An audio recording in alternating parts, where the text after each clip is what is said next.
Tayo nung tumawag kayo sa akin para humingi ng tulong sa tindahan. Alam niyo na ba na wala kayo sa akin, Mark? So ginamit niyo lang yan para tulungan ko si Kuya.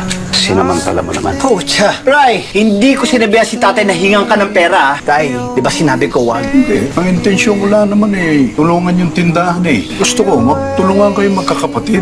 Tay, alam niyo ba yung pakiramdam na para kang charity case na kailangan laging tulungan? Sana tinira niyo naman ako ng konting dignidad. Sana pinaniwalaan niyo ako nung sinabi ko, Tay, sabi ko, kaya ko to. Hindi naman kasi magkakagano'n yung kung na-manage mo lang maayos dati yun. Na napakayabang mo talaga. Napakayabang nito. Ako naman at tanga ko naman dahil pinaniwala ako na totoo at bukas sa loob mo yung pagtulong mo. Ako na nga tumulong ako pamayabang. Wow! Kahit kailan kasi tingin mo sa tao, puro pera lang ang habol sa'yo. Tumutulong ka lang naman para ipamukha sa amin na wala kami narating sa buhay. Ikaw meron. Magaling ka, di ba? Why are you taking it against me na may narating ako sa buhay? Why? Is it my fault na unlike you and Kuya, I chose to stay and study? Is it my fault that I worked hard para sa kung anong meron ako?